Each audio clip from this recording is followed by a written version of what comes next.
આવી હતી ને ઓલરેડી છે ને ભરેલી આવી હતી પ્લસ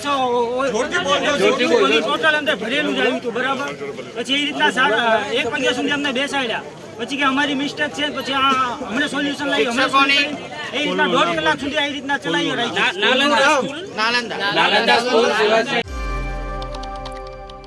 નમસ્કાર, નિર્ભય ન્યૂઝમાં આપનું સ્વાગત છે અને આપની સાથે હું છું કરણ. વડોદરામાં વીએમસીના આરોગ્ય વિભાગમાં અલગ અલગ જગ્યાઓ માટે પરીક્ષા લેવાઈ હતી. જો કે આ પરીક્ષામાં OMR સીટમાં જ પરીક્ષા કેન્દ્રે લોચો મારતા ઉમેદવારોને 30 મિનિટ મોડી પરીક્ષા આપવા દેવામાં આવી હતી. બાદમાં ઉમેદવારોએ ભારે હોબાળો મચાવ્યો હતો. વડોદરા શહેરમાં 123 પરીક્ષા કેન્દ્રોમાં 36,000થી પણ વધારે ઉમેદવારોએ પરીક્ષા આપી હતી. જ્યાં Nalanda international school unit number 2માં ઘણા વિદ્યાર્થીઓએ પરીક્ષા બાદ ભારે હોબાળો મચાવ્યો હતો. વાત જાણે એમ છે કે નાલંદા સ્કૂલમાં પરીક્ષા ખંડમાં ઉમેદવારોને ખોટા નંબરવાળી OMR સીટ આપવામાં આવી હતી. જ્યારે ઉમેદવારોએ આ વાતની જાણ કરી તો સુપરવાઇઝરે 30 મિનિટ પછી બીજી OMR સીટ આપી હતી. જ્યારે પરીક્ષાનો સમય માત્ર ને માત્ર 90 મિનિટનો જ હતો ત્યારે ઉમેદવારોએ સ્કૂલ બહાર ભારે હોબાળો મચાવ્યો હતો. ત્યારે આ બાબતે ઉમેદવારોનું શું કહેવું છે તે એકવાર સાંભળી લો. અડધી કલાક સુધી કોઈને OMR સીટ નહીં આપી અને એમની ભૂલથી એમને સ્ટુડન્ટને બધાને બેસાડી રાખ્યા. 1.5 કલાક સુધી કોઈને અમને બહાર જવા નહીં દીધા અને આ બેદરકારી છે ને વીએમસી વાળાની છે.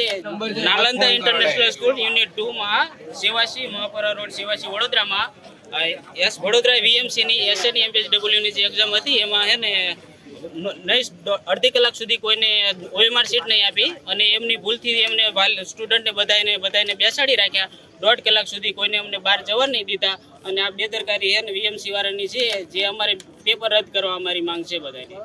કે ભાઈ ક્લાસમાં બધા કેમેરા પણ ચાલુ હતા એટલે ક્લાસમાં બધા કેમેરા પણ એ ચેક કરી શકે છે કે શું થયું હતું શું નહીં. એટલે આ નાલંદા ઇન્ટરનેશનલ સ્કૂલ વાળા ઓથોરિટી વાળા જવાબ કોઈ રિસ્પોન્સ અમને આપ્યો નહીં અને આયા હતા 1.5 કલાક સુધી અમને બધા બેસાડી રાખ્યા છે. એટલે અમારી માંગ છે બધા રજૂઆત કરવા છે. અમારી કોઈ રિટર્ન કોઈ લીધી નથી એટલે બીજા યુનિટ ની એક્ઝામ લીધી છે. રૂમ બંધ કરીને બીજા એ યુનિટમાં રૂમ કરી એક્ઝામ લીધી છે. બીજા ક્લાસમાં એક્ઝામ અપાઈ છે અને OMR આવી તો OMR પણ નંબર ઓલરેડી અટેમ્પ્ટ કરીને જ આયેલા હતા. એક્ઝામ ચાલુ રાખી છે અને રૂમ બંધ કરીને. એટલે રાજ્યમાં લેવાતી પરીક્ષામાં ઘણી વખત પેપર લીક થતા હોય છે તો ક્યારેક પરીક્ષા આખી જ રદ કરી દેવામાં આવતી હોય છે અને ક્યારેક પરીક્ષા કેન્દ્રમાં જ લોચો મારવામાં આવતો હોય છે અને રાજ્યના ઉમેદવારોના સપનાઓ ઉપર લાત મારવામાં આવતી હોય છે. ત્યારે ફરી એકવાર ઉમેદવારોને રડવાનો વારો આવે છે. ત્યારે હવે આ બાબતે વીએમસી કોઈ પગલાં ભરે છે કે પછી હજુ પણ ઊંઘમાં જ રહે છે તે જોવાનું રહ્યું. તમને અમારો રિપોર્ટ કેવો લાગ્યો અમને ચોક્કસથી જણાવશો. આ સાથે જો તમને આ વિડીયો ગમ્યો હોય તો વિડીયોને લાઇક અને શેર જરૂરથી કરજો તથા અમારી ચેનલ નિર્ભય ન્યૂઝને સબસ્ક્રાઇબ કરવાનું ભૂલશો નહીં.